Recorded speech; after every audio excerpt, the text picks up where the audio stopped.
Come have a seat in the Skald circle and hear the tale of the Kildare Pooka, as told by Casimir. A long time ago, there was a great manor owned by a rich man in the Irish countryside.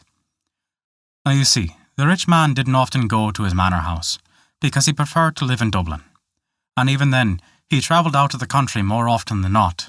So, the servants of the house lived there and kept the place in working order. However, every night they'd be awoken to a terrible clattering and banging of all the irons and kitchenware. They were so terribly frightened of the midnight noises, one night they all kept awake telling stories of ghosts and fae folk. Because, of course, that is what you do when you're scared. You tell scary stories. Well, the scullery boy, having been unable to get the fire started in his room, crawled right up in the hearth, for you see the fire was out, and the stones were still toasty and warm. Soon the stories the other servants were telling grew dull, and he fell fast asleep in the hearth. The servant boy was woken with a fright in the middle of the night, as the door burst open with a clatter. He also heard what sounded like a donkey clomping about in the kitchen.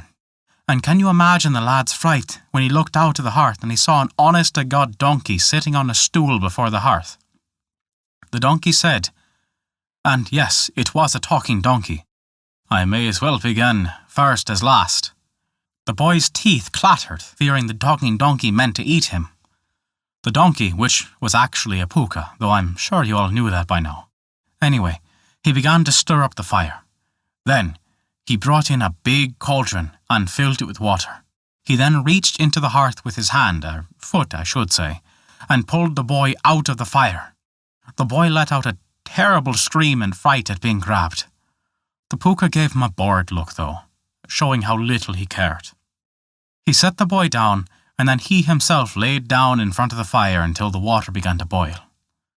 Now, I swear it's as true as ire is green. The pooka began to clean every pot, plate and pan and utensil in the kitchen.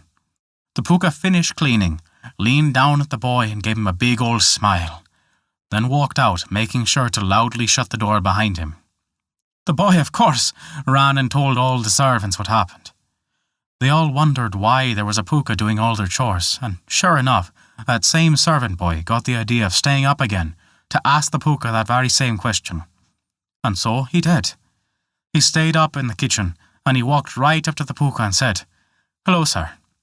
If it isn't taking a liberty, might I ask you who you are and why you're so kind as to do all the work here every night?" Well, the pooka said, "It ain't no liberty at all. I'll gladly tell you. I used to be a servant to the current lord's father, and I was the laziest man who'd ever been fed or clothed.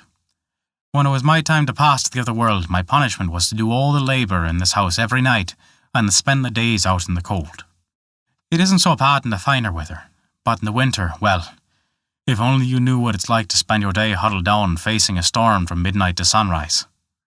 The boy got in his head to ask, "Well, is there anything we might do to comfort you, poor fellow?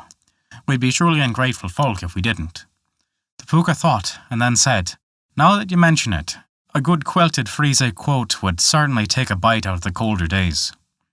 To make a long story short, a few days passed and the boy delighted the pooka by greeting him, holding out a fine quilted frise coat.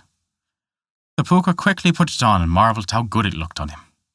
He turned to the servant boy and said, "Well, it's a long lane that has no turning.